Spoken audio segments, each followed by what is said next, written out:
como saben, el seminario se está desarrollando en un acuerdo conjunto entre la Maestría en Estudios Interdisciplinarios del Desarrollo y la Vicerrectoría de Investigaciones de la Universidad del Cauca.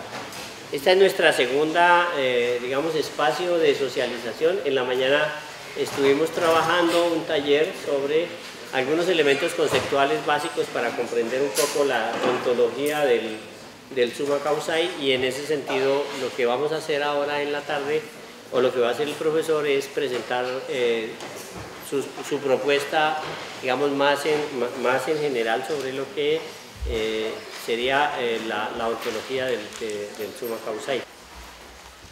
Entonces quisiera presentar al profesor Pablo Dávalos, quien generosamente nos va a acompañar en la conferencia.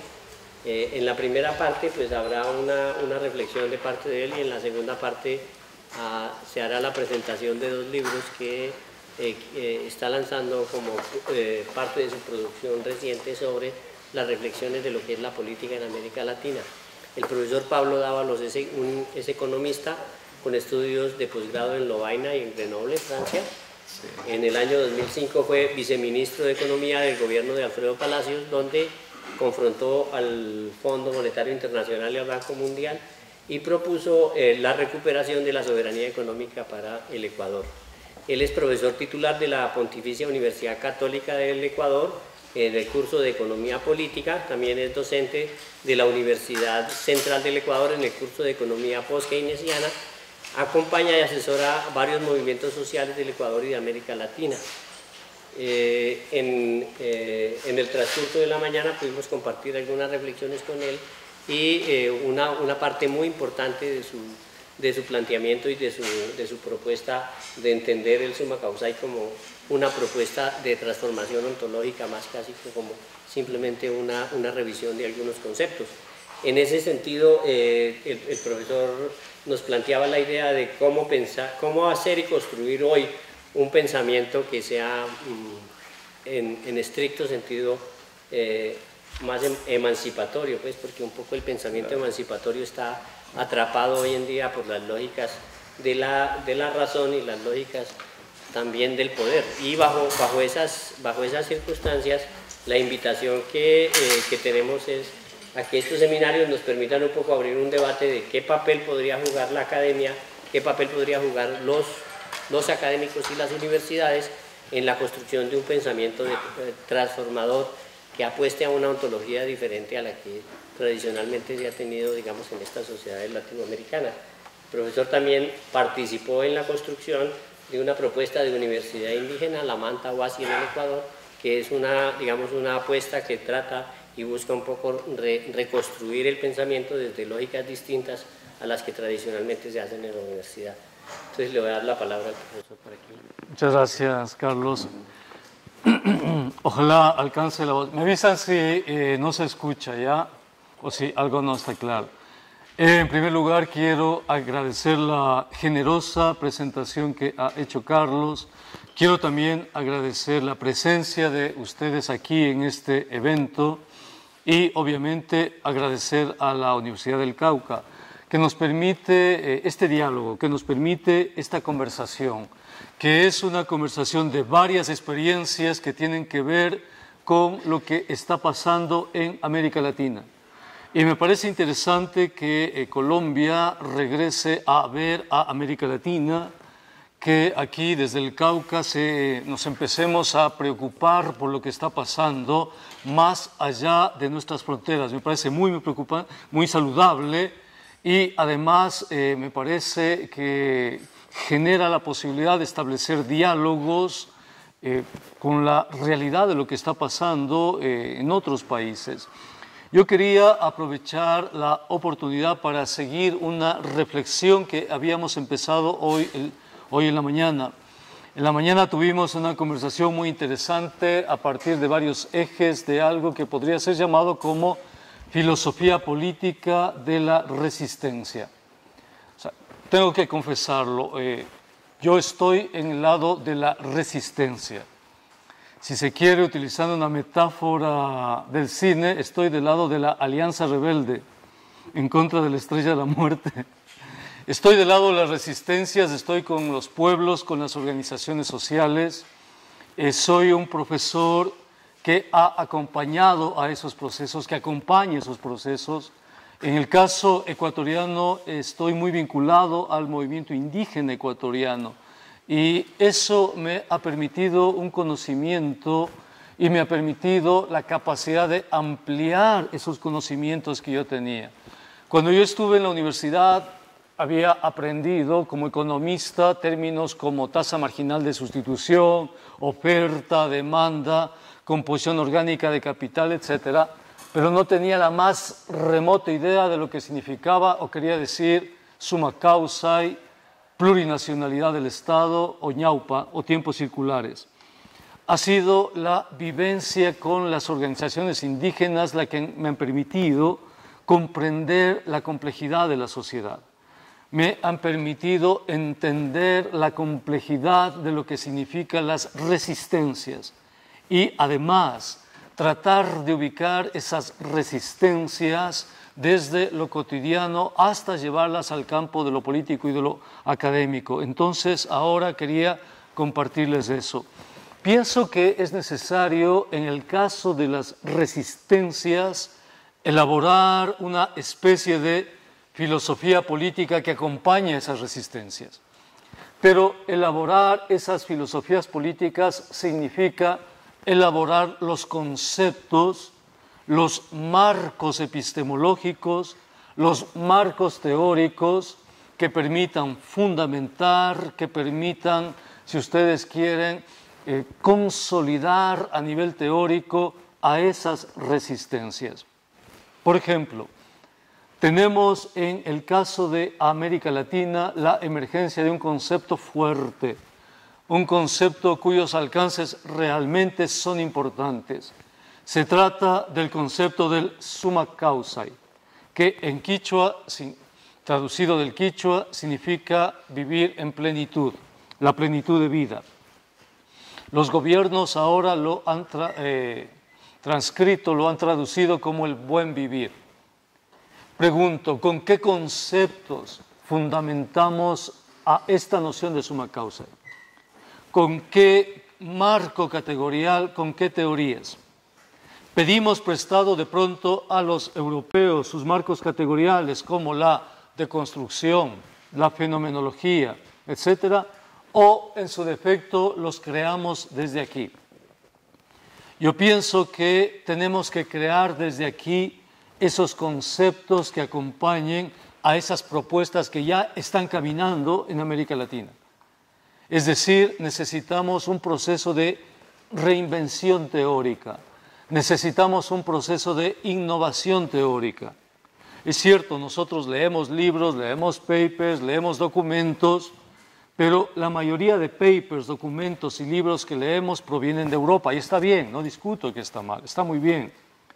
Pero estaría mucho mejor si empezamos también a leernos entre nosotros y si empezamos a leer nuestros procesos sociales, si empezamos a tratar de interpretar desde nuestras circunstancias lo que está pasando ahora en América Latina. Y en ese sentido hay una experiencia vigorosa, una experiencia fuerte, una experiencia que llama al optimismo en América Latina, porque este momento se está generando mucho pensamiento en América Latina. Hay muchos pensadores en todas partes de América Latina con muchísimo nivel. En México, en Colombia, en Venezuela, en Brasil, en Ecuador, en Bolivia, en Argentina, en Chile, etcétera, está emergiendo un pensamiento fuerte, un pensamiento potente que está acompañando a estos procesos de emancipación, a estos procesos de crítica social, a estos procesos de movilización social. Y eso me parece bien.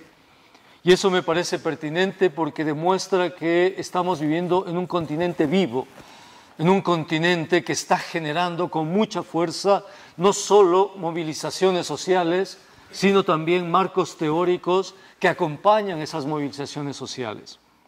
De todos esos marcos teóricos, pienso, por ejemplo, en la teoría de la decolonialidad, en la teoría de la diferencia colonial, en la filosofía de la liberación de Dussel, en la teoría de la colonialidad del poder de Quijano, de todos esos marcos, creo que este concepto del summa causa me parece interesante porque nos permite confrontar este momento, una de las estrategias del poder más fuertes, que es la estrategia del neoliberalismo y del mercado. Recuerden que América Latina vivió la imposición neoliberal desde la crisis de la deuda externa en 1982. Si ustedes hacen memoria, en 1982 México se declaró en default de la deuda. Default significa no pago de la deuda externa. Para ese entonces México tenía saldos de la deuda de más de 100.000 millones de dólares. Inmediatamente acude para resolver la crisis de la deuda el Fondo Monetario Internacional. Recordemos también que el Fondo Monetario Internacional no puede decidir absolutamente nada si no es con la aprobación de los Estados Unidos. Estados Unidos detenta más del 17% de los votos del Fondo Monetario porque es el que mayor cuota tiene en esa institución. ¿Qué hicieron los Estados Unidos con el Fondo Monetario en América Latina? Una colonización que desbordó el campo de la economía y se inscribió en todos los registros del orden social e histórico en América Latina. El Fondo Monetario empezó con las políticas de ajuste. Las políticas de ajuste tienen un marco teórico que es el marco teórico del enfoque monetario en balanza de pagos. Es una cuestión muy técnica. Empero de ello, se utilizó la técnica, se utilizó un discurso sustentado en ecuaciones, en palabras y en conceptos muy difíciles para imponer una estrategia de poder.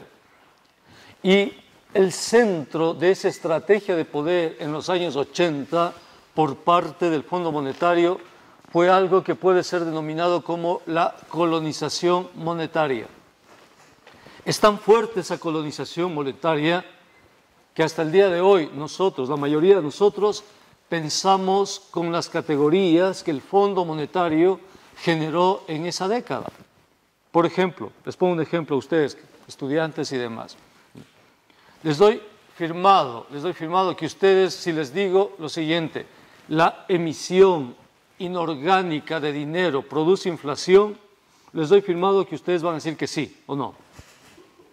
Si yo emito inorgánicamente dinero, ¿eso provoca inflación? ¿Sí o no? La mayoría de ustedes va a decir que sí. Ese concepto es un concepto neoliberal. Ese es un concepto que proviene de la matriz teórica epistemológica del Fondo Monetario Internacional. Porque resulta que el dinero no es una cuestión solamente económica y monetaria. El dinero es una cuestión política. El dinero tiene que ver con los entramados sociales. Y la inflación también es una cuestión política. Pero ahora nosotros vemos la realidad desde el lente de esa colonización que nos hizo el Fondo Monetario Internacional. El Fondo Monetario Internacional intervino en todos los países de América Latina y más tarde en el resto de países del mundo. El margen de maniobra que tenían las autoridades económicas era mínimo. En todas las circunstancias, el Fondo Monetario Internacional recomendaba siempre lo mismo, en todas las circunstancias. ¿Y cuáles eran esas recomendaciones? Disminuir el gasto público, especialmente en el sector de salud, incrementar los impuestos, devaluar las monedas, incrementar las tasas de interés, liberalizar los mercados, privatizar las economías, eliminar las regulaciones a todos los mercados, incluyendo el mercado de capital y al mercado de trabajo. ¿Y qué provocaron estas medidas en América Latina? Provocaron crisis, provocaron recesión, provocaron pobreza. En toda América Latina la pobreza empezó a crecer. en toda América Latina las industrias empezaron a quebrar. En toda América Latina se produjo un proceso en virtud del cual, mientras la pobreza se iba expandiendo, el ingreso se iba concentrando en poquísimas manos. Y el Fondo Monetario cerró el debate a toda alternativa crítica. En ese entonces, la ministra del Reino Unido, Margaret Thatcher, decía: "There is no alternative", no hay alternativas. Fue la época de algo que se conoce como el Consenso de Washington. La Comisión Económica para América Latina llamó a la década de los 80 la década perdida. Todos los países, sin excepción. Hubo un país que se escapó hasta el 85, que no tenía problemas de deuda externa y no necesitaba tener problemas de deuda externa. Sin embargo, le hicieron endeudar para aplicarle las políticas del Fondo Monetario. Ese país se llama Colombia. Fue el único que tenía superávit y ya sabemos por qué. Sabemos por qué. No. Pero a pesar de eso, a Colombia le hicieron endeudarse, le hicieron declararse en default y le hicieron asumir exactamente las mismas políticas de ajuste. Resulta que en América Latina, en los años 70, había un debate fuerte sobre la cuestión del desarrollo, fortísimo. Ese debate se estructuró bajo la CEPAL, la Comisión Económica para América Latina, y se llamaba el estructuralismo latinoamericano. De ahí surgió un grupo de pensadores de izquierda radicales que crearon lo que se llama la teoría de la dependencia. En esa época había un fuerte debate entre el subdesarrollo y el desarrollo. Teníamos que desarrollarnos, teníamos que ser como los países europeos o como el país norteamericano. Teníamos que cumplir los deberes y hacer lo que ellos habían hecho. La teoría de la dependencia dijo mentira. El desarrollo no existe. La teoría de la dependencia hablaba en términos de centro y periferia. La teoría de la dependencia decía: ellos son desarrollados porque nosotros somos subdesarrollados. El desarrollo de ellos está garantizado en nuestro subdesarrollo. Mientras más se desarrolla el centro, más se subdesarrolla la periferia, más pobre es la periferia. Y lo demostraron con algo que se llamaba deterioro en los términos de intercambio. Así lo demostraron. Cuando llegaron los neoliberales, arrasaron con eso. Cerraron todo el debate. Y ese debate del desarrollo dejó de pertenecer a la economía y se situó en las orillas de la economía, se situó en los estudios culturales. Se convirtió en un estudio de la cultura. Pero fue interesante porque a pesar de eso, los pensadores latinoamericanos dieron dura batalla desde los estudios culturales al concepto de desarrollo. Demostraron la falacia de ese concepto, demostraron que ese concepto realmente no existía.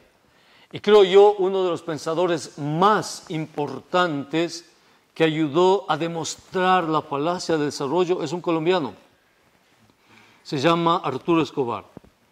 El continente le debe muchísimo a Arturo Escobar por haber continuado la tradición de la dependencia y del estructuralismo y haber profundizado la crítica al discurso del desarrollo. Pero la década de los 80 implicó la década de toda la episteme neoliberal. Implicó todo el discurso de la competitividad, implicó el discurso de la eficiencia, implicó el discurso de los mercados que se autorregulan. Y lo que es muy curioso, toda la academia fue girando hacia las posiciones neoliberales. El neoliberalismo se fue convirtiendo en una especie de mainstream, una especie de corriente dominante, en una especie de doxa, de pensamiento que no podía ser criticado. Se empezaron a desarrollar modelos, se empezaron a desarrollar teorías, pero siempre bajo el designio, bajo la vigilancia de esta doxa neoliberal.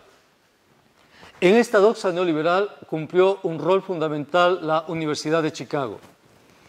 Fue el centro, fue el faro de los neoliberales. Y en Chicago, el profesor Milton Friedman y el profesor Haberger, entre otros, ¿no?, fueron el centro de esta gran contrarrevolución teórica en América Latina y contrarrevolución política en América Latina. Y poco a poco, en la década de los 80, se fue desarmando toda la infraestructura y todos los marcos y arreglos institucionales que se crearon para industrializar el continente. Durante la década de los 80 se empezaron a privatizar sectores importantes de la economía, de la institucionalidad. El Estado empezó a ser absolutamente desmantelado. Se abrieron las economías al juego de casino mundial de las grandes corporaciones y la región empezó a sufrir las consecuencias de eso. ¿Y qué pasó? Que los sindicatos, las organizaciones sociales empezaron a resistir el ajuste, dijeron no al ajuste. Empezaron a movilizarse contra el ajuste, empezaron a tratar de defenderse del ajuste del Fondo Monetario y se produjeron eventos fuertes, huelgas, manifestaciones, ¿no? Quizá el evento más importante de toda esta década está en el Caracazo de mediados de los 80 y a fines de los 80 en Caracas, ¿no?, en Venezuela, porque eran políticas que realmente destruían el tejido social, eran políticas creadas con el propósito de generar de forma absolutamente intencional pobreza. Es más, vean ustedes, había el presupuesto del Estado y había que, con ese presupuesto, había que pagar salud, educación, infraestructura. Los neoliberales del Fondo Monetario Internacional decían, paguemos la deuda y ahorremos dinero de tal manera que sobre dinero del presupuesto y con ese dinero garanticemos a los tenedores de la deuda. Creemos fondos de ahorro y tratemos de tener superávit. Y esa es otra pregunta que si les hago, estoy seguro que su respuesta va a ser neoliberal. Si ustedes tuvieran que escoger entre un superávit y un déficit, ¿con qué se quedan? Superávit. Es otro concepto neoliberal. ¿Qué significa superávit? Que dejamos de gastar en lo más importante, salud, educación, bienestar, para guardar ese dinero, ¿no?, y poder con ese dinero satisfacer el juego especulativo de los bonos de la deuda. Eso significa el superávit. Para que ustedes puedan visualizar a lo que me refiero con esto que llamo la colonización epistemológica por parte del Fondo Monetario Internacional. Aquí, a fines de la década, hay un investigador de la Rand Corporation que se llama John Williamson. Este investigador definió la intervención del Fondo Monetario en 10 puntos. Esos 10 puntos se llaman el consenso de Washington. ¿Cuáles son? Primero, disciplina fiscal. Disciplina fiscal significa que el Estado no puede gastar más, ¿no?, de lo que ingresan por impuestos y que debe tener obligatoriamente fondos de ahorro y superávit fiscal. Reordenamiento de finanzas públicas. ¿Qué significa eso? Que tenemos que dejar de estimular el crecimiento, ¿no?, subsidiar empresas, subsidiar productos y concentrar esos recursos para fondos de ahorro, para el pago de la deuda. Reformas fiscales, en donde los que pagan impuestos sean los más pobres y no los más ricos. Liberalización de tasas de interés, de tal manera que los mercados latinoamericanos sean atractivos para la inversión extranjera en tasas de interés. Liberalización de tipos de cambio, devaluaciones monetarias en toda América Latina, a través de mecanismos de macro devaluaciones, mini devaluaciones, tabla de devaluación, estrategias de piso-techo de devaluación, etc. Liberalización de mercados, desregulación, privatización. Y un punto que me parece especial y que lo pone John Williamson en el consenso de Washington, seguridad jurídica. Y me parece interesante porque cuando Williamson pone la seguridad jurídica, marca una transición interesante en América Latina, y es el paso que va de los 80 a los 90, de la intervención del Fondo Monetario, de la colonización epistemológica de los monetaristas, hacia la intervención del Banco Mundial. Y cambian los discursos, cambian las epistemes. El Banco Mundial es una institución fuerte que no hace desarrollo, crea ideas. Creo que es el think tank significa caja de pensamiento, productora de pensamiento, centro de investigación. Es el think tank más fuerte que tiene este rato el poder, el Banco Mundial. ¿Qué hace el Banco Mundial en la década de los 90? Le dice al Fondo Monetario, ahora vamos a pasar de las reformas de primera generación, que son las reformas neoliberales, hacia las reformas de segunda generación, que son las reformas estructurales. Pero el Banco Mundial no estuvo solo en esta estrategia que empieza en esta transición que va de fines de los 80 a inicios de los 90. Le acompaña al Banco Mundial, le acompaña, creo yo, uno de los actores más fuertes en esta estrategia de dominación y colonización a nivel global, que es la cooperación internacional al desarrollo, incluyendo todas las agencias de Naciones Unidas. PNUD, que es el Programa de Naciones Unidas para el Desarrollo, UNESCO, FAO, OMS, PMA y todas las demás. Todas esas instituciones se pusieron detrás del Banco Mundial para llevar adelante la estrategia de reforma estructural del Estado. ¿Y cuál era el objetivo de estas reformas de segunda generación? El objetivo era desmantelar el Estado. El objetivo era transferir capacidades regulatorias que antes las había asumido el Estado hacia el mercado. Y aquí me parece que sería interesante añadir una reflexión. El mercado no es solamente un espacio de compra y venta de bienes y servicios. No podemos ser tan ingenuos, sobre todo en el siglo XXI. El mercado es un espacio de poder. No existe el libre mercado, nunca ha existido. En un estudio que acaba de hacer Naciones Unidas, el centro que monitorea a las grandes corporaciones, se establece que alrededor del 90% del valor agregado mundial está siendo concentrado por el 1% de las grandes corporaciones. No hay libre mercado. El mercado es un espacio de dominación. El mercado tiene que ser asumido así, como un espacio que permite la regulación del sistema mundo capitalista, pero la regulación de las relaciones del poder del sistema mundo capitalista. El mercado es un espacio político. El mercado es un espacio que condensa relaciones de poder al interior del sistema mundo. Eso es el mercado. Regresamos. El Banco Mundial entonces interviene en la década de los 90, pero se da una coyuntura muy especial. En la década de los 90 implosiona la Unión Soviética y los países del bloque del Este, no sé si recuerdan, año 89, 90, 91. Van cayendo todos los gobiernos. Y el Fondo Monetario dice, vamos a llevar adelante una estrategia de ayuda a esos gobiernos para que lleven adelante mecanismos y estrategias de mercado. Y el Banco Mundial le dice, no. Nosotros somos los que vamos a dirigir la transición en esos países. Porque es una transición institucional. Es una transición que va mucho más allá de la economía, es una transición histórica.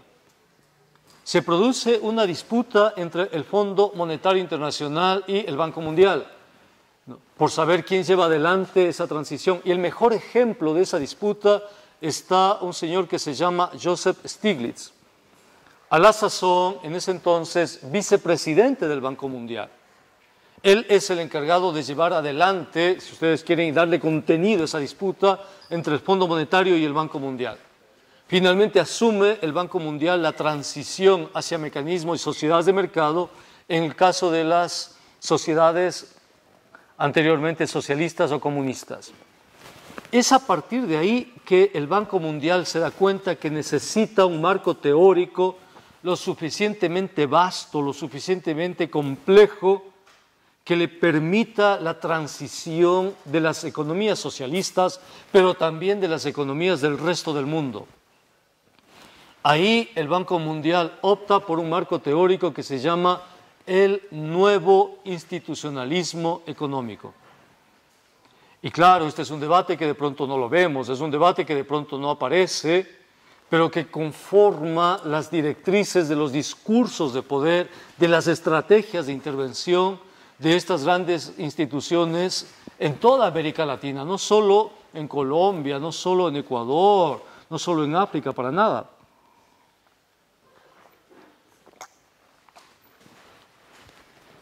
¿Qué es esto del nuevo institucionalismo? Este es un marco teórico desarrollado por académicos, básicamente norteamericanos, que visualizan a la economía desde una vertiente institucional. Son ellos los que hablan de fallas de mercado, son ellos los que hablan de asimetrías de la información, son ellos los que hablan de costos de transacción. Pero lo que me parece interesante de este discurso es que permite establecer un clivaje entre dos ámbitos importantes para el sistema mundo: el ámbito de la economía con el ámbito del derecho. ¿Por qué? Porque en esta teoría del institucionalismo económico, el centro conceptual está en algo que se llama costos de transacción. Toda actividad económica, dicen los institucionalistas, tiene costos de transacción. No se ven los costos de transacción, pero están ahí. Por ejemplo, yo te vendo un auto. Yo sé que ese auto no está funcionando bien, pero te oculto esa información. No te digo que ese auto está mal y te doy un precio. Tú te das cuenta que el auto ha estado mal cuando lo utilizas y dices, no, le está fallando esto. Por eso me vendió así con ese precio. Tienes que llevar en ese rato a la mecánica. El hecho de llevarle a la mecánica ya significó un costo de transacción para tu transacción. Es lo que pagaste por el auto más el costo de haberle arreglado. Imagínense, dicen los institucionalistas, a todo nivel, en todas las transacciones. Siempre hay costos que no nos damos cuenta. Ahora bien, ¿cómo hacer para minimizar esos costos de transacción? ¿Qué dicen ellos? Minimizamos esos costos con los contratos. Si en el contrato hubiese dicho que si el auto tenía una falla y yo asumía la falla, no tenías ese costo de transacción. En los contratos tiene que establecerse la transacción de tal manera que se elimine ese costo de transacción para las personas que entran en el mercado. Pero el contrato significa derecho. Y el contrato significa que deben estar absolutamente claros los derechos de propiedad. Absolutamente claros. Ya voy a retomar esto con una hipótesis al final de lo que significa y lo que estamos hablando. Y es una hipótesis terrible. Si esa hipótesis se cumple, es una distopía que ojalá no pase. Sigamos. Tenemos entonces que el Banco Mundial retoma el concepto de costo de transacción, el concepto de institucionalidad, visualiza en los precios información y considera que en los sistemas hay asimetrías de información. Es decir, el comprador o a veces el vendedor no tienen la información precisa de lo que están comprando o vendiendo. Y que la única forma de solucionar es con contratos. No hay más, eso dice. En consecuencia, se necesita garantizar esos contratos. ¿Cómo? Y la respuesta del Banco Mundial es, esos contratos se garantizan por la fuerza de la ley. Y la fuerza de la ley es la violencia legítima del Estado. ¿Qué dice el Banco Mundial? Años 90, el Estado debe retornar. El Estado que había sido expulsado por el Fondo Monetario, el Banco Mundial considera que debe ingresar nuevamente a la economía, que debe formar parte del engranaje económico. ¿Por qué? Porque el Estado tiene que proteger los contratos. El Estado tiene que transformarse en el centro del derecho, en la garantía del derecho, el Estado se convierte en Estado de Derecho. Cuando ustedes escuchen Estado de Derecho, no piensen que el Estado va a garantizar los derechos humanos de nadie. El Estado de Derecho significa garantizar, velar y proteger los derechos de propiedad, no los derechos humanos, no los derechos ciudadanos, no los derechos de los consumidores, no. Hay una confusión cuando uno escucha Estado de Derecho. Uno piensa que es un Estado que tiene que ver con los ciudadanos. No. Es un Estado que defiende, en este caso, el derecho de propiedad. ¿Quién lo propone? El Banco Mundial. Y vean ustedes, la Constitución que declara al Estado como Estado de Derecho, la primera Constitución en América Latina, fue la Constitución de Colombia. Fue la primera Constitución, fue la que abrió el camino para todas las demás constituciones para que se conviertan en Estados de Derecho. Si el Estado es de Derecho, significa que va a vigilar, proteger los contratos. Esa protección de contratos se llama seguridad jurídica. La seguridad jurídica no es proteger a los ciudadanos, proteger a los consumidores. La seguridad jurídica es proteger los contratos y dentro de los contratos los derechos de propiedad. Y dentro de los derechos de propiedad, la propiedad intelectual, etcétera, etcétera, ¿no? Años 90. Ahí se producen con el Banco Mundial y con la cooperación internacional al desarrollo estrategias de lo que se denomina la reforma estructural. Cambiar el Estado para que el Estado proteja los derechos. Y el Banco Mundial es el Banco Mundial el que trae una serie de metodologías para poder fortalecer los procesos de privatización, desregulación, flexibilización, sobre todo flexibilización laboral, ¿no? Desregulación. ¿Y cuáles son esos procesos que trae el Banco Mundial? Primero, participación ciudadana. Todas las estrategias de participación ciudadana fueron creadas, diseñadas y puestas en práctica por el Banco Mundial. Segundo, lo que ellos llaman lucha contra la corrupción. Todas las estrategias de lucha contra la corrupción acompañaron los procesos de privatización. Resulta que la privatización no solamente era un imperativo de eficiencia económica porque el Estado era ineficiente, sino que para el Banco Mundial era un imperativo moral. El Estado es corrupto. Por lo tanto, un ejercicio de privatización era un ejercicio de moralidad pública. Había que privatizar en función de la moralización de los sistemas políticos, de la moralización del Estado. Increíble, pero lo hizo el Banco Mundial. Tercero, competitividad. ¿Cómo es posible, decían ellos, que no seamos competitivos? Y se inventaron una serie de parámetros de competitividad. Cuarto, gobernabilidad. ¿Por qué? Porque durante la década de los 80 y durante la década de los 90, la sociedad latinoamericana dijo no. Y la sociedad latinoamericana en diferentes partes salió a movilizarse, salió a decir no. ¿Y cómo lo denominó el Fondo Monetario y el Banco Mundial? Lo denominaron como crisis de gobernabilidad. ¿Y qué eran estas crisis de gobernabilidad? Era la respuesta que daba la sociedad latinoamericana en contra de la privatización, la flexibilización, la desregulación. Estos eran ejes transversales. Sobre estos ejes transversales después fueron añadiendo interculturalidad, género, y después capacidades diferentes, etcétera, ¿no?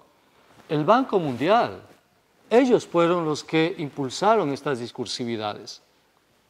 Al mismo tiempo que impulsaban estas discursividades, en América Latina se daban procesos muy interesantes. En 1994 surge en Chiapas, al sur de México, el Ejército Zapatista para la Liberación Nacional. Surge el mismo día en que se firmaba el NAFTA. NAFTA es el nombre del el Tratado de Libre Comercio entre Canadá, Estados Unidos y México.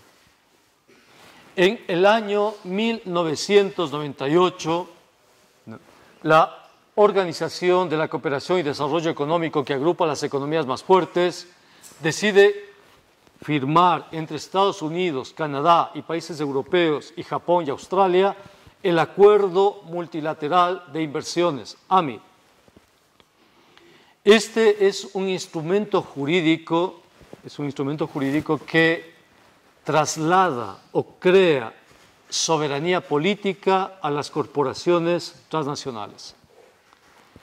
Las sociedades europeas logran tener acceso a este documento y se hace público en la entonces naciente red de Internet. Y se producen grandes manifestaciones en Canadá, en Francia, en España, en contra del Acuerdo Multilateral de Inversiones, el AMI. Se niega ese tratado. En los años de 1997-98 se producen movilizaciones en todo el continente, en Bolivia, los sindicatos de la coca de Chaparre se movilizan. Evo Morales en esa época es diputado y es destituido del Congreso. En Venezuela hay una fuerte movilización. En 1998, producto de la movilización venezolana, es electo el coronel Hugo Chávez Frías.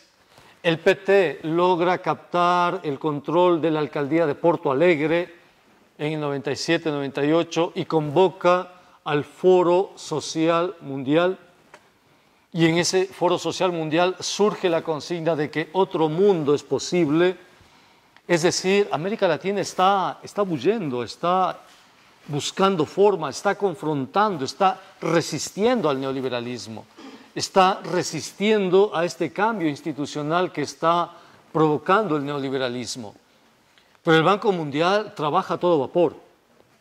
El Banco Mundial, conjuntamente con la Cooperación Internacional al Desarrollo, crean mecanismos de intervención social fuertes.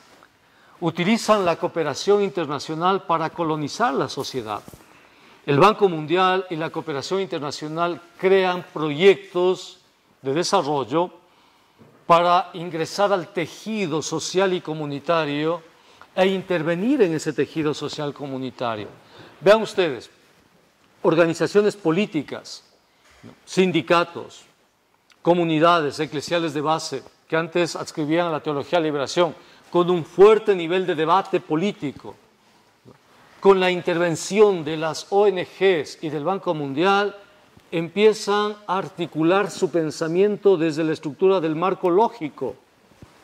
Empiezan a hacer fortalezas, oportunidades, debilidades, amenazas, en un contexto donde antes esas organizaciones eran políticas, donde antes había un fuerte debate político. Venía el consultor internacional o el consultor nacional y le ponía a la organización a identificar el problema principal. Hagamos un benchmark, una lluvia de ideas. Identificamos el problema principal y la comunidad, la eclesial de base, el sindicato, la organización y demás, que se había reunido para planificar una movilización, una cuestión política, terminaba haciendo tarjetitas de todos los problemas. Y resulta que el problema no era la movilización por el agua, la tierra, la paz, la libertad, no. El problema era la letrina, el problema era la microfinanza, el problema era cualquier cosa pequeñita. El consultor sistematizaba las tarjetitas, entregaba su factura a una ONG y esa comunidad sufría la intervención de la ONG, porque se le abría el espacio y venían a entregar microfinanzas, venían a hacer proyectos de desarrollo y la comunidad se desarticulaba, se rompía. Ustedes pueden ver ahí cómo el concepto de desarrollo, que tenía una visión macroeconómica durante la década de los 70, durante la intervención neoliberal se convierte en una estrategia de intervención en el tejido comunitario, en el tejido social. Las regiones con mayor densidad de lucha son las regiones donde toda la cooperación internacional con el Banco Mundial ingresan para destruir ese tejido social. Y con ellos, obviamente, la academia. La academia fue generando los marcos teóricos, ¿no? Y se iba desarticulando el Estado. Y conforme se iba desarticulando el Estado, se dio la praxis de los consultores, las consultorías, los estudios especializados. Y al hacer consultorías, el Estado iba perdiendo memoria institucional. Porque el consultor que cobraba muchísimo dinero hacía una consultoría, habían términos de referencia, y toda la memoria institucional de esa institución desaparecía por arte de magia. Porque claro, el consultor prescribía lo que había que hacer y el siguiente consultor hacía lo contrario y el Estado entró en un proceso de vulnerabilidad absoluta, ¿no? Total. Y es ahí cuando se sitúan las resistencias, es ahí cuando emerge un pensamiento crítico, es ahí cuando el movimiento social decide confrontar con fuerza. Y el ejemplo está, uno, en el caso de Hugo Chávez y dos, en el caso del PT en Brasil y las alcaldías del PT. Y la izquierda del continente en esa confrontación empieza a ganar los espacios. Pero aquí se produce una cosa que me parece interesante y es el hecho de que la izquierda confunde el fin con los medios. La izquierda empieza a llegar al poder a partir de Hugo Chávez, después con Lula, después con Evo Morales, después con Rafael Correa, con los Kirchner, etc. Y empieza la onda de los gobiernos progresistas en la región. Pero estos gobiernos progresistas empiezan a cumplir exactamente las tareas que habían sido ya diseñadas y puestas en práctica por el Banco Mundial. Por ejemplo, el Banco Mundial rescata el Estado porque el Banco Mundial considera que el Estado es fundamental para proteger los derechos de propiedad. Estos gobiernos dicen hay que recuperar el Estado. Sí, de acuerdo, pero el Estado siempre es una relación de dominación, pues. Segundo, el Banco Mundial es el que obligó desde fines de los años 90 a establecer pactos fiscales para proteger el gasto en salud y educación. Porque los neoliberales de América Latina eran más neoliberales que el Fondo Monetario. Entonces, estos gobiernos deciden privilegiar gasto en salud y educación. Estrategia del Banco Mundial. Tercero, el Banco Mundial consideró siempre que lo más importante era intervenir a través de subsidios, no a nivel generalizado, sino focalizándolo hacia los pobres. Y crearon lo que se llaman las transferencias monetarias condicionadas. Resulta que ahora el gobierno que más transferencias condicionadas monetarias tiene es el gobierno del PT. 40 millones de familias viven de las transferencias monetarias condicionadas. Tienen en toda la región transferencias monetarias, que son instrumentos de dominación, son instrumentos de control. Son formas concretas en virtud de las cuales se controla la sociedad, sobre todo a los más pobres. Si ustedes pueden visualizar, hay una estrategia que va cooptando el tejido social de acuerdo a premisas establecidas previamente por las reformas institucionales del Banco Mundial. Pero aquí me parece interesante el giro que da el concepto de desarrollo. El concepto de desarrollo ahora legitima estas prácticas. El gasto social en salud y educación, la recuperación del Estado, las transferencias monetarias condicionadas, entre otras. Y se dice, necesitamos financiar el desarrollo para reasignar el gasto. Pero ¿cómo se financia el desarrollo? Y aquí aparece la nueva dinámica del capitalismo en la región. Necesitamos financiar ese desarrollo con políticas extractivas. Necesitamos financiar ese desarrollo con petróleo. Necesitamos financiar ese desarrollo con minería. Necesitamos financiar ese desarrollo con soya, con transgénicos, con servicios ambientales, con plantaciones, en fin. Y América Latina empieza a girar hacia el extractivismo a una velocidad impresionante. Y los gobiernos que más rápidamente giran hacia el extractivismo, paradójicamente, son los gobiernos progresistas.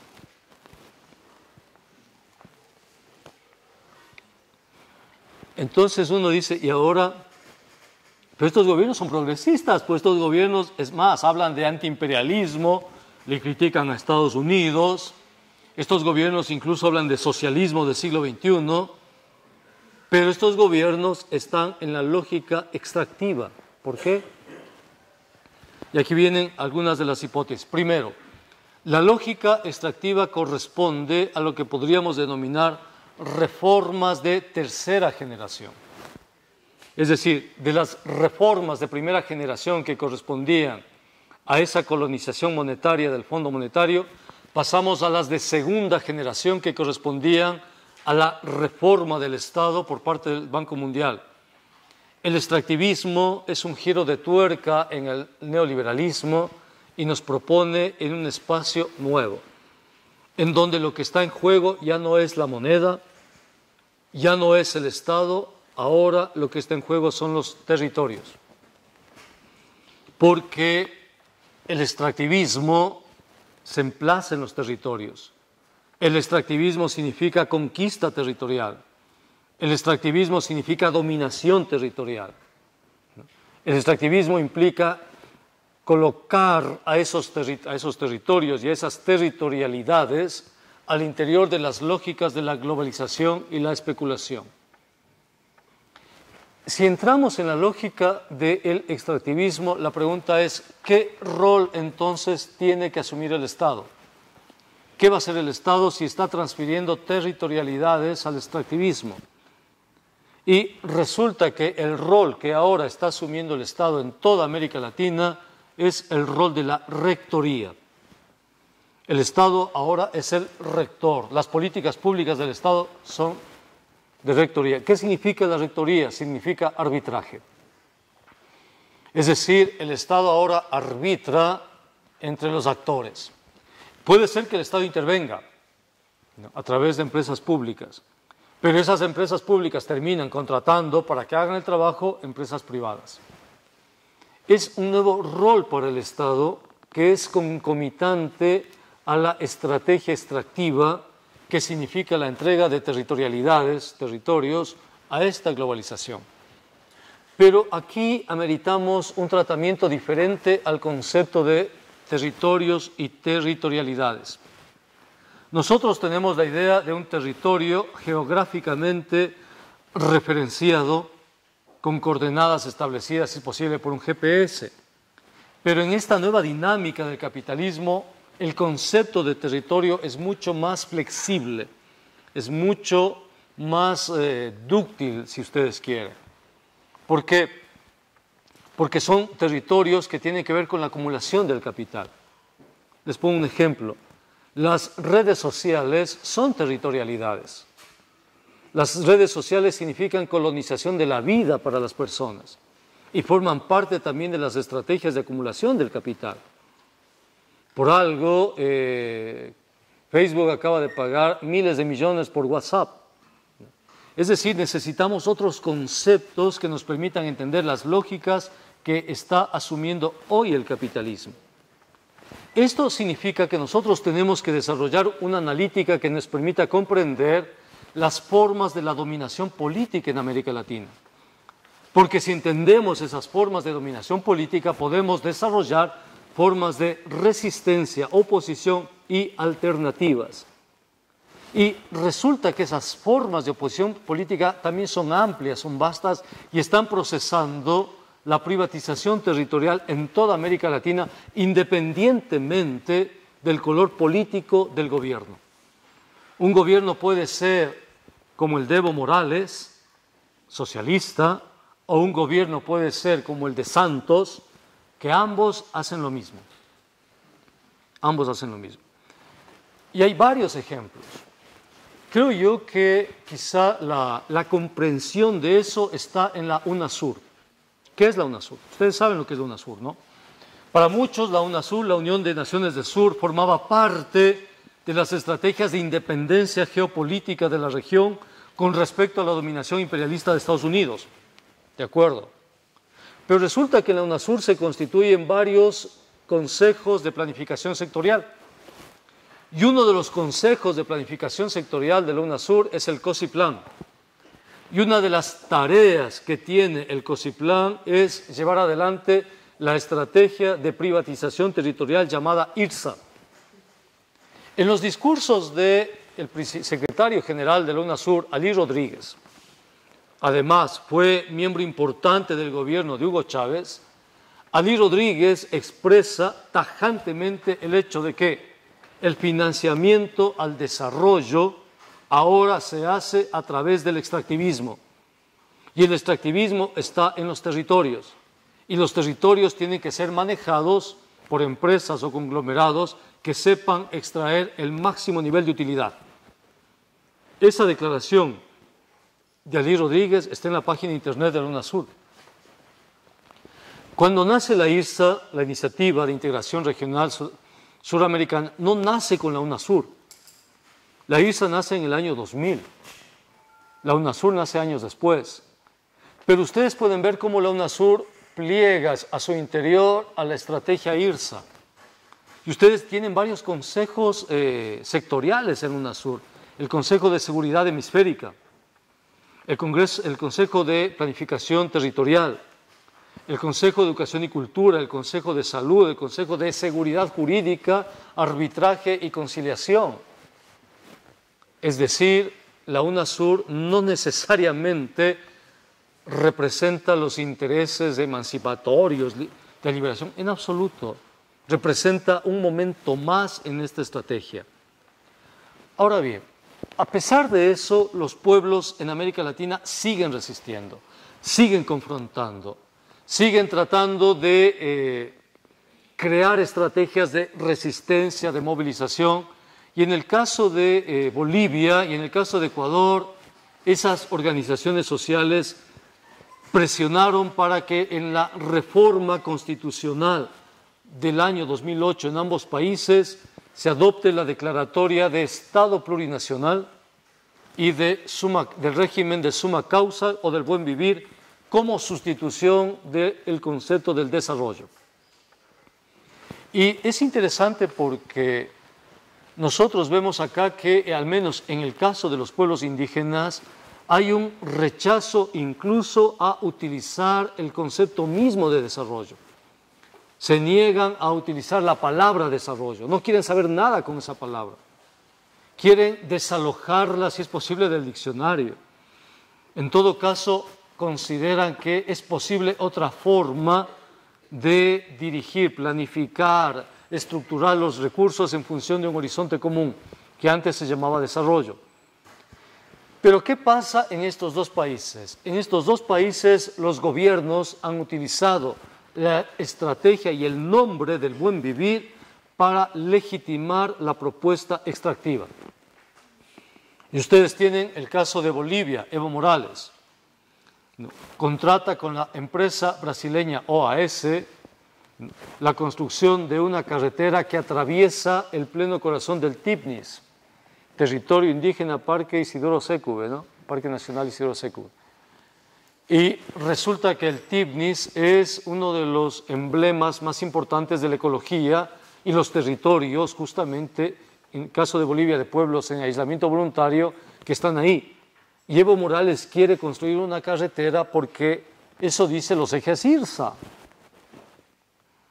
¿Qué ha pasado ahí? Ha habido una fuerte confrontación, fortísima confrontación. Si eso hubiese hecho un gobierno de derecha, yo creo que las organizaciones sociales habrían derrotado esa iniciativa. La habrían demostrado como parte de la privatización territorial.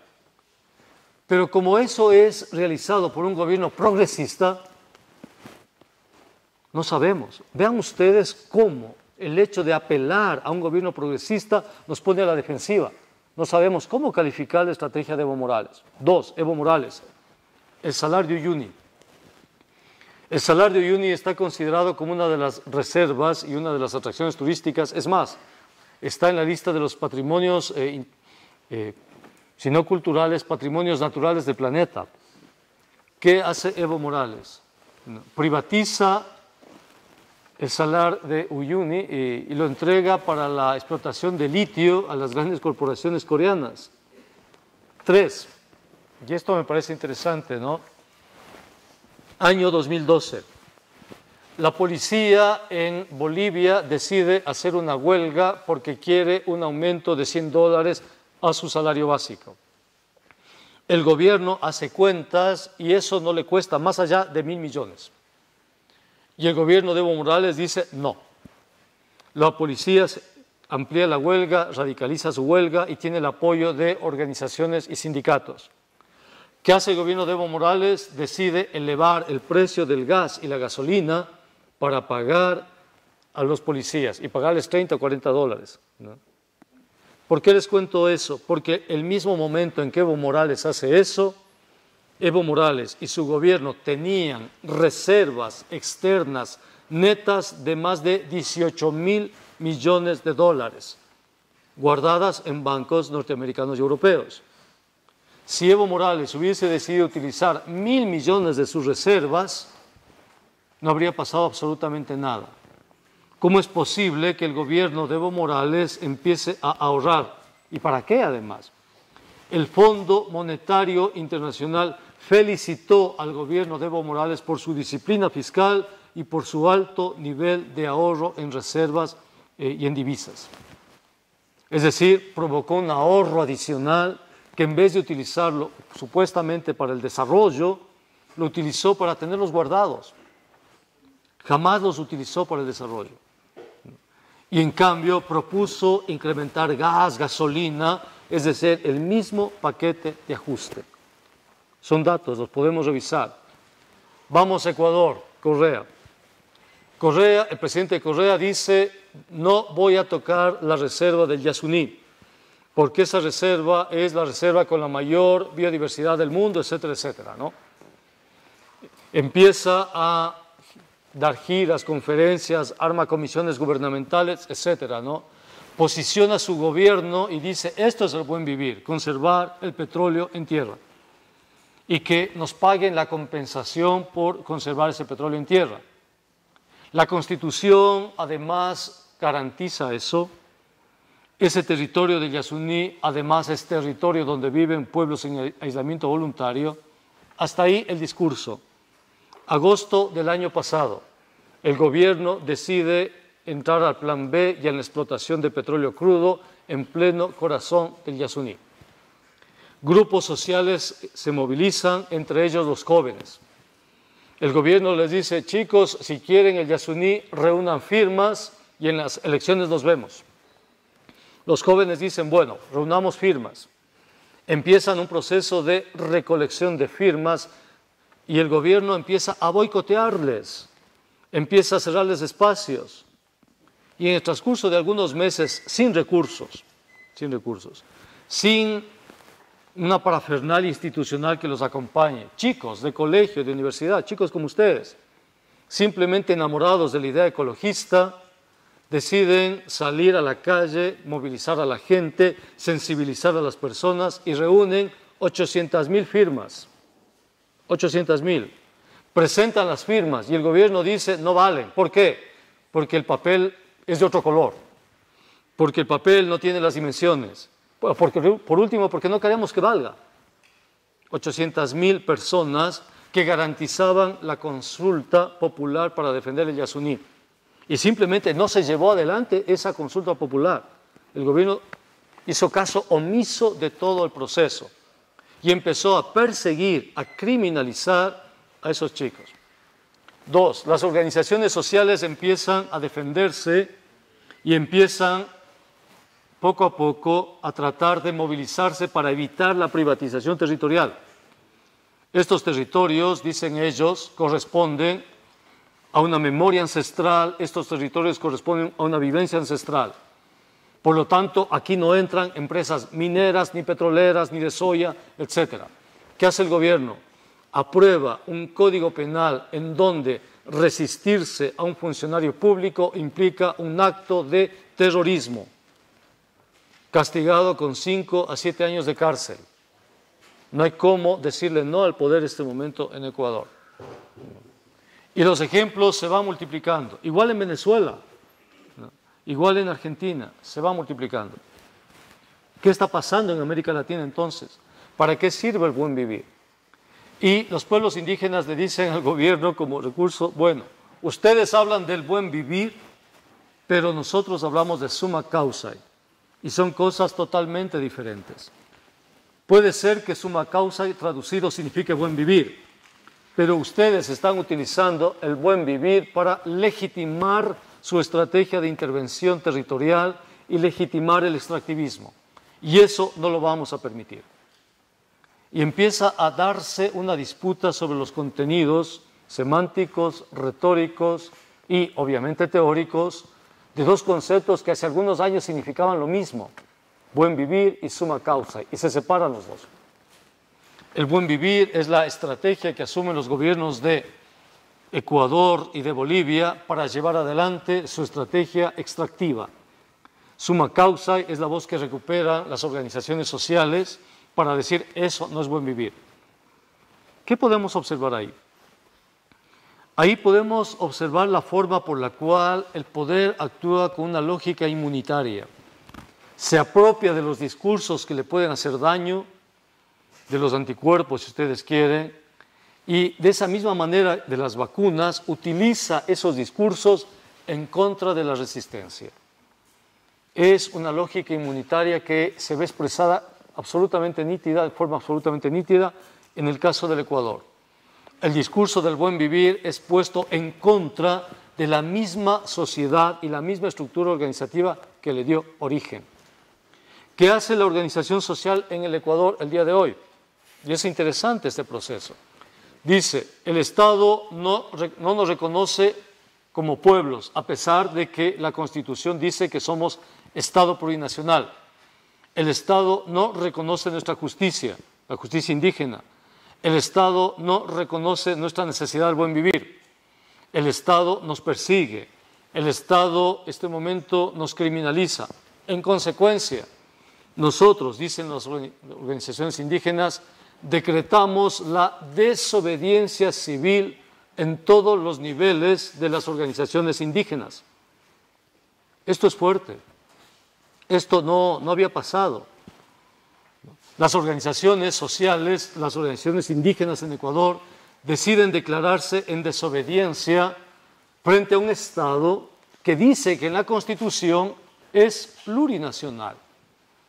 ¿Y qué tenemos aquí? Nosotros tenemos aquello que puede llamarse como la ilusión liberal.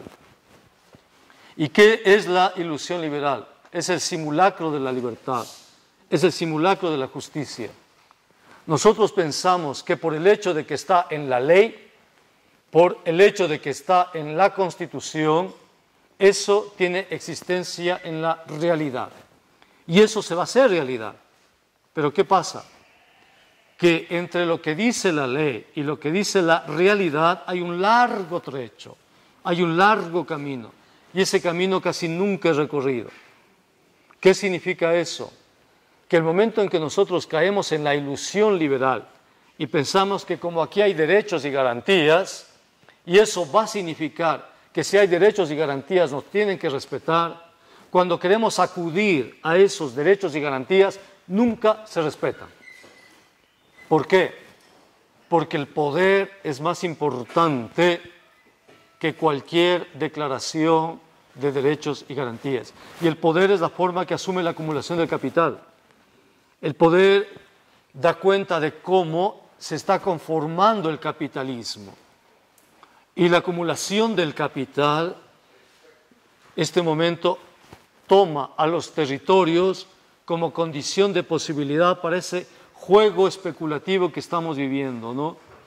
Por eso yo pienso que estos gobiernos son muy interesantes para analizar. De hecho, escribí un libro sobre eso. Escribí un libro porque me llamaba mucho la atención la forma por la cual se utilizaban retóricas de izquierda para garantizar y avalar prácticas de derecha. Y la gente, la población, no creía o no quería creer en esa praxis, sino en discurso. Yo pienso que tiene que ver con la estructura del barroco que nos atraviesa y nos constituye. Como pueblos barrocos que somos, para nosotros la forma es más importante que el fondo. Si el discurso dice una cosa y la realidad dice otra cosa, le hacemos caso al discurso, no a la realidad. Porque eso significa la estructura barroca que nos constituye. En ese sentido, pienso que lo que está pasando con estos gobiernos progresistas nos da pautas interesantes, importantes, de saber hacia dónde va la región y qué significa ese horizonte de hacia dónde va la región. Y creo que lo más importante es que nos ha permitido un proceso de aprendizaje para empezar a situar las resistencias en otros niveles. Lo que han hecho las organizaciones en Ecuador de declarar la desobediencia civil me parece fuerte. Y vean ustedes lo interesante en el caso ecuatoriano también. El gobierno decide perseguir a militantes del movimiento Pachacuti, que es un partido político adscrito a la CONAIE, que es la organización indígena más fuerte, y que habían hecho fuertes denuncias de corrupción. El gobierno, como tiene control total de la justicia, decretó la culpabilidad de estas personas. ¿Qué hicieron estas personas? Pidieron asilo político. La pregunta es, ¿dónde? ¿Saben dónde pidieron asilo político? A una comunidad indígena. Imagínense ustedes, es como si un perseguido viniera acá al Valle del Cauca y le dijera a los NASA, quiero asilo político porque me persigue Santos. Eso aquí en Colombia es imposible. En muchos países de la región es imposible. Pero en el caso ecuatoriano están refugiados en una comunidad que se llama Sarayaku. Y el gobierno no puede sacarlos de ahí. O sea, no puede entrar ahí. Para que ustedes también se den cuenta cómo han avanzado las resistencias, cómo se han ido imbricando en esas resistencias la defensa de los territorios. Nosotros ahora en el caso de América Latina tenemos ejemplos dramáticos de cómo se está procesando la acumulación del capital. Quizá el ejemplo más fuerte de ahora ya no sea Colombia. Colombia siempre había sido el ejemplo paradigmático de la violencia, es una pena, pero así asumió la dominación política, los formatos aquí en Colombia. Ahora el ejemplo de esa violencia está en México. O sea, en México, las noticias que nos vienen de México dan cuenta de esa colusión que hay entre el crimen organizado y los sistemas políticos allá en México, ¿no? Y es interesante ver por qué ese proceso empieza a partir de la firma del Tratado de Libre Comercio, pues, ¿no? En 1994. Y eso atraviesa toda América Latina. ¿Hacia dónde vamos en América Latina?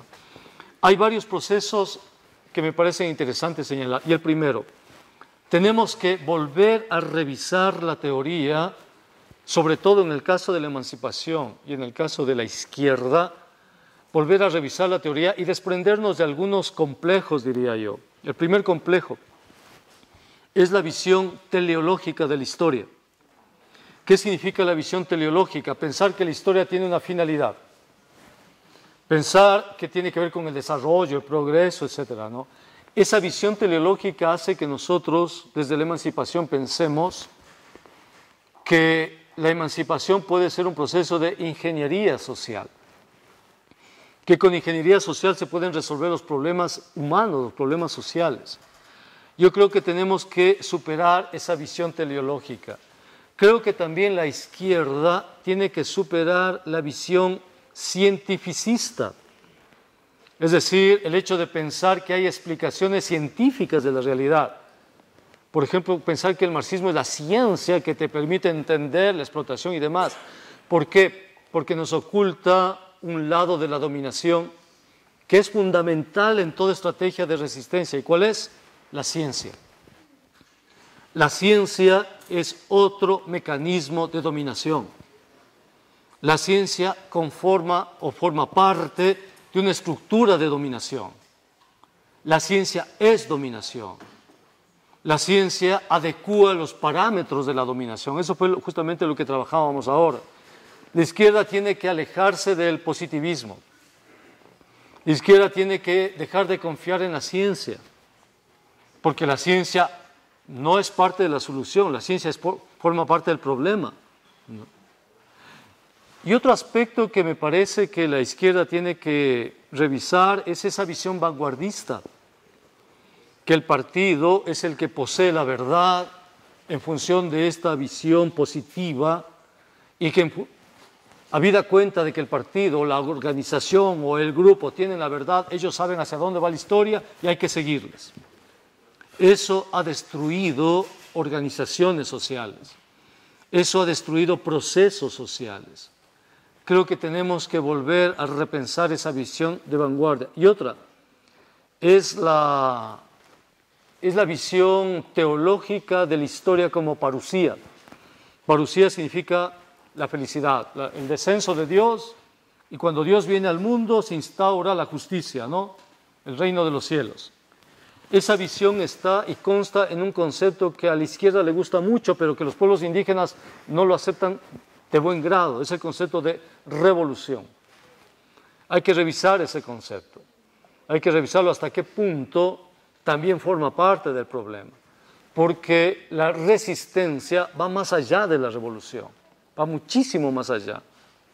Y otro concepto que la izquierda y la resistencia tienen que analizar es el Estado.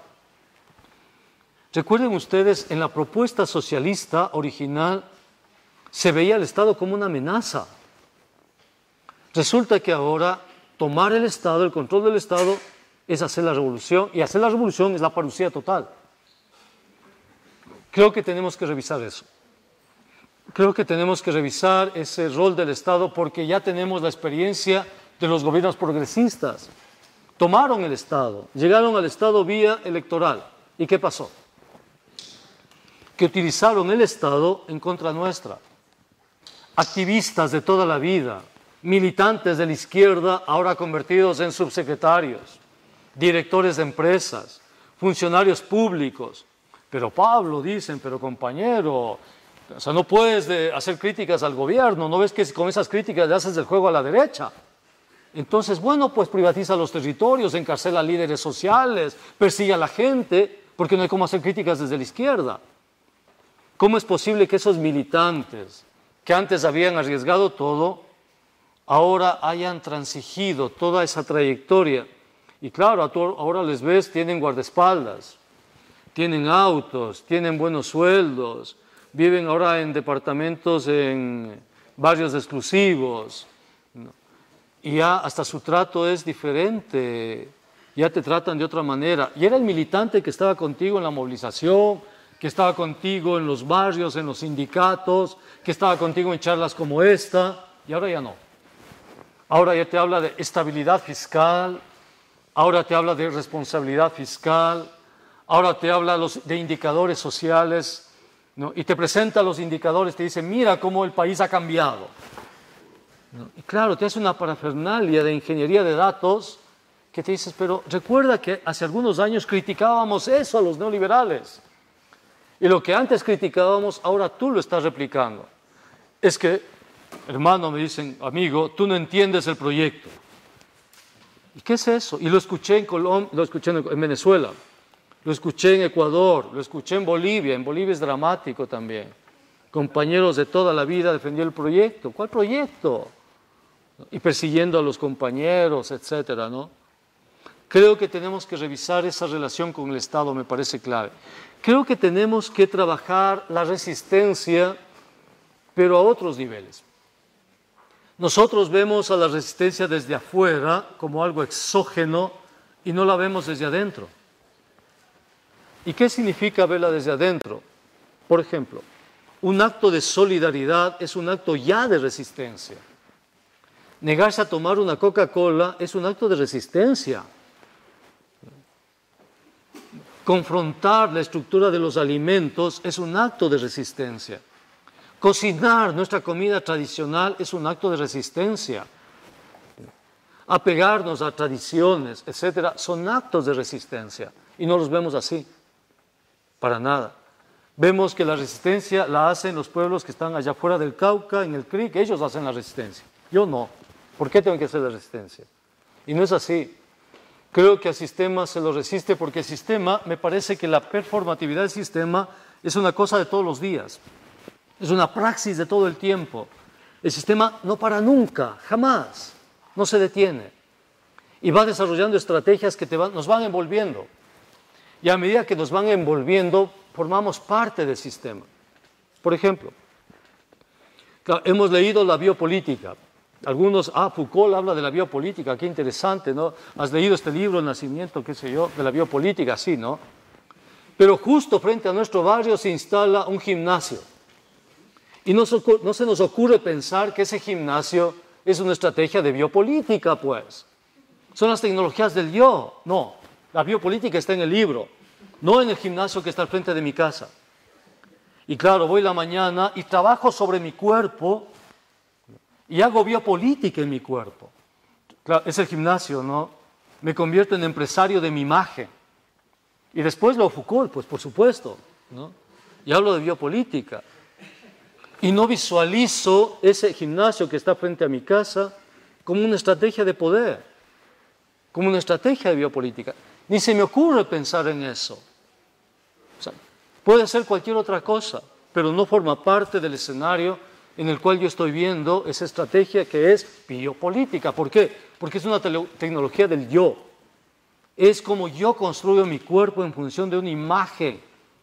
Y hay una disociación entre mi imagen del yo y el yo como imagen. El yo ideal y el ideal del yo. Y esa disociación es ya un proceso psicótico. Claro, voy al gimnasio 3 meses, me gasté mi dinero, al 4º mes no fui, 6 meses después sigo exactamente siendo el mismo gordito que era antes, ¿no?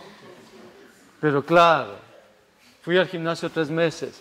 Y eso me causa problemas también de autoestima, pues. Vean ustedes, y eso conversábamos hoy en la mañana, las fronteras de la resistencia. La resistencia significa desafiar a lo real en cuanto real, a la estructura de lo real. Vean ustedes la falta de solidaridad que tenemos con esas fronteras de la resistencia. Por ejemplo, uno de los núcleos más duros de la resistencia es la asignación de género. Ahí se cruzan varios ejes, el eje patriarcal, el eje sexista, el eje machista y demás. Resulta que en esa asignación de géneros, por ejemplo, los LGBTI, ellos transgreden la asignación de género y se inventan géneros, se van inventando géneros. Y ahora te dicen queremos casarnos. Y al casarnos transgreden la familia, en cuanto familia. Me parece una lucha de resistencia fuerte, interesante. Digo yo, ¿cuándo vamos a utilizar y cuándo vamos a converger las luchas del CRIC, por ejemplo, los indígenas, con los LGBTI? Pero vean ustedes, es interesante, la bandera de los LGBTI, la bandera de los gays, es la huipala. Es la bandera, es la insignia de la lucha de los pueblos indígenas andinos. Tienen la misma insignia, tienen el mismo horizonte de construir lo real en cuanto real. Y en consecuencia, desmantelar el orden en cuanto orden. Pero no hay pasarelas entre estas dos praxis. Para nada. Claro, yo conozco militantes comunistas que por el partido son capaces de todo. Pero claro, ven un marica, un LGBTI y se escandaliza. Pero camarada, no, esta gente, y los tratan con desprecio. Es real. O sea, replican los patrones de colonialidad del poder. Y nosotros hacemos lo mismo. Eso es lo que tenemos que aprender. Tenemos que generar esos puentes que unan las resistencias. Tenemos que librarnos un montón de conceptos que tenemos en la cabeza y pensamos que forman parte de un marco que lo explica absolutamente todo. Y no es así. Más bien constituye más un problema que una solución. Solo así, creo yo, vamos a empezar a empujar estas resistencias y tratar de entre todos buscar alternativas y soluciones, pues. Porque lo que se trata es un cambio civilizatorio fuerte. Y los cambios civilizatorios se lo hacen con las sociedades movilizadas. Necesitamos recrear la academia.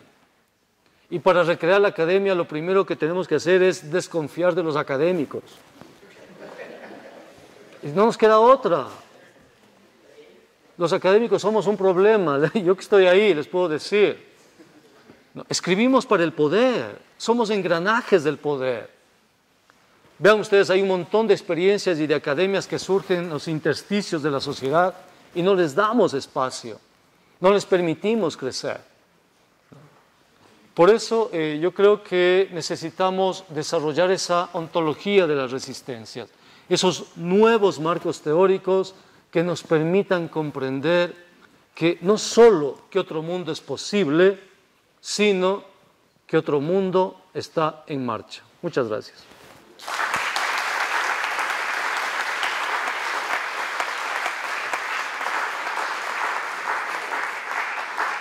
No sé si hay preguntas, opiniones. No puedes reconocerles en sus derechos si previamente el Estado no altera. Es decir, ellos no quieren solo derechos, ellos quieren los territorios.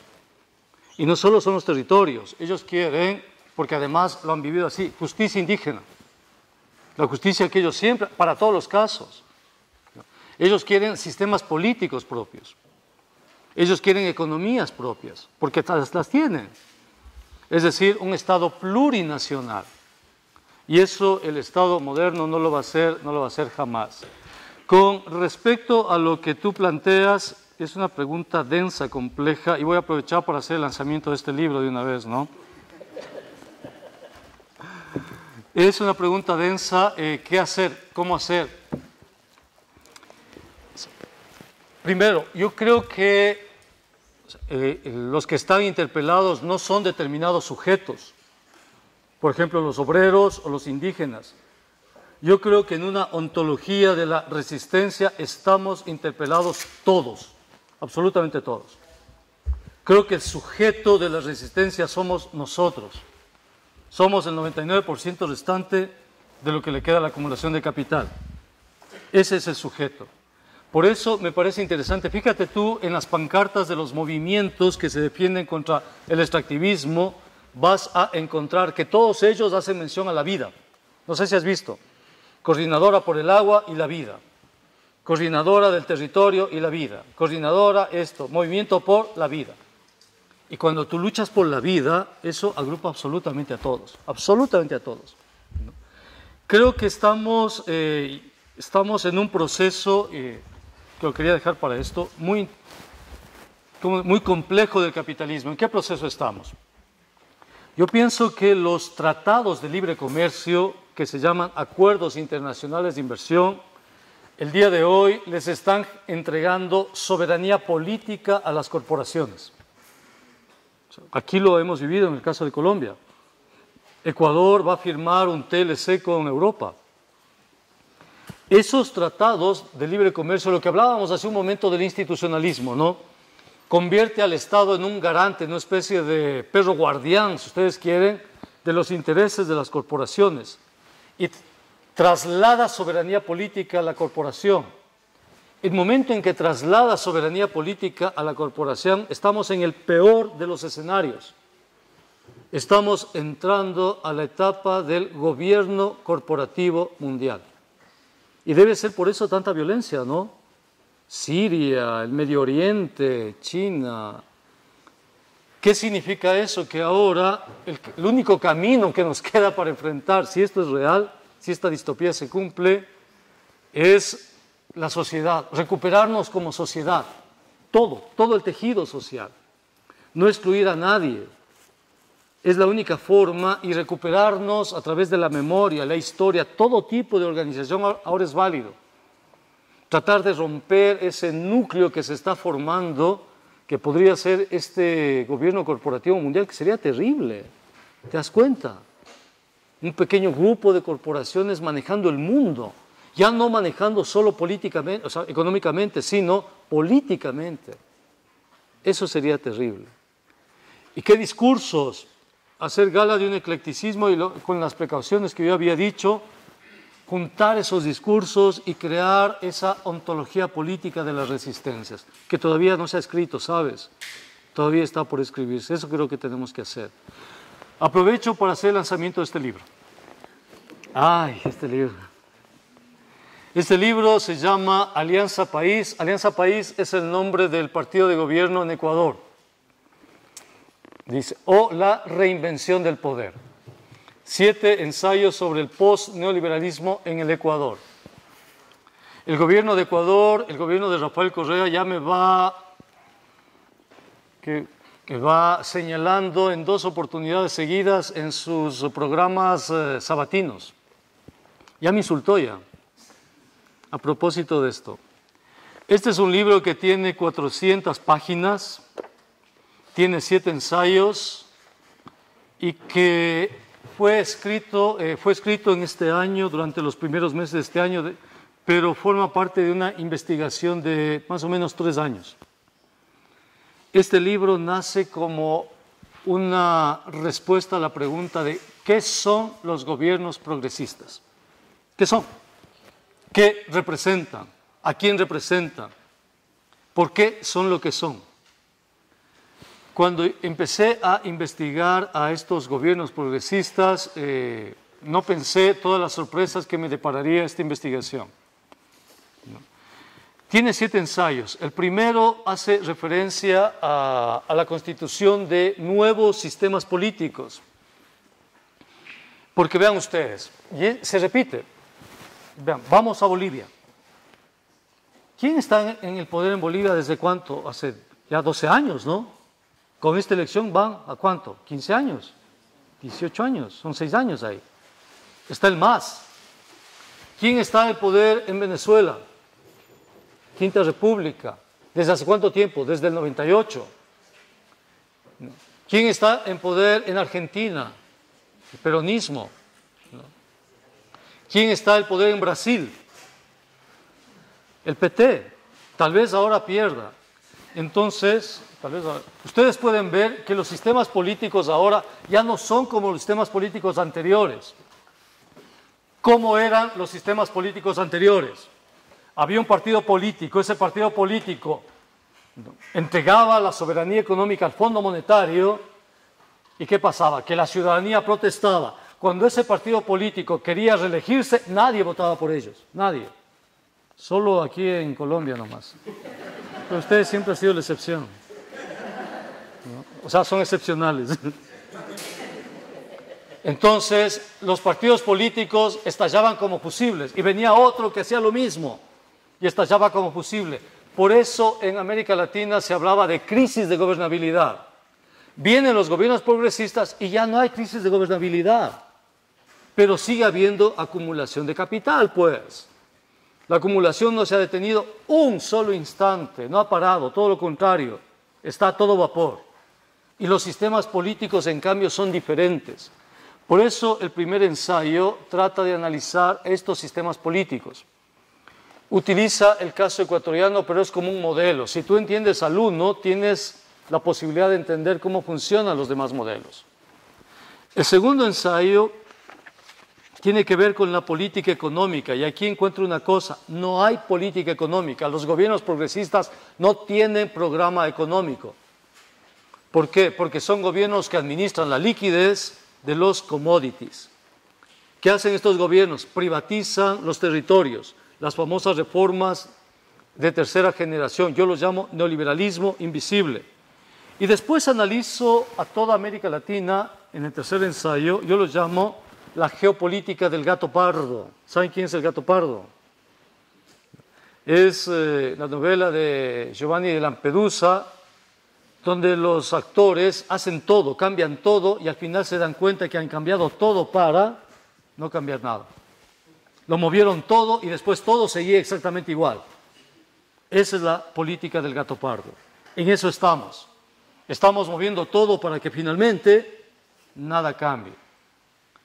O sea, la mejor estrategia para que nada cambie es mover todo. Con eso tú das la sensación, qué bestia, cómo se mueve el gobierno. Y al final no ha pasado nada. El cuarto ensayo quiere explicar quiénes conformaron a este partido y da cuenta de las clases medias, el rol político de las clases medias, porque es obvio, estamos viviendo el consenso de los commodities. Los commodities generan rentas, el gobierno redistribuye la renta y eso hace que la clase media se eleve. Y la clase media es bien conservadora, quiere consumir, no quiere más. El quinto ensayo tiene un título muy bonito, se llama Sin el hilo de Ariadna en el laberinto del fauno. Me encanta ese título. Porque estos gobiernos conquistan toda la estructura del Estado. No se les opone nada ni nadie. Controlan los parlamentos, controlan las cortes de justicia, controlan los poderes seccionales, controlan la Corte Constitucional, controlan los tribunales electorales, todo. No se les escapa nada. Por eso se genera una anomia. Los dos últimos ensayos son interesantes porque en esos ensayos analizo la violencia, el núcleo de la violencia. Si hay acumulación de capital, hay violencia. ¿Qué forma asume la violencia? ¿Cuál es el formato de la violencia? Y aquí desarrollo una categoría para entender la violencia, yo les llamo los modelos de dominación política o también modelos heurísticos de dominación política. Este libro lo editó Desde Abajo. Aquí, no sé si tenemos aquí una distribuidora de Desde Abajo. ¿Sí tenemos? Aquí en Popayán. Creo que sí hay. ¿No?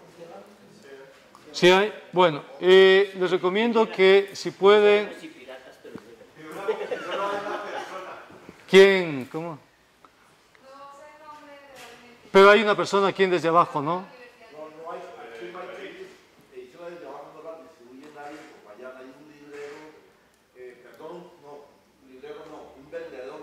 Ya, digamos a él que distribuya.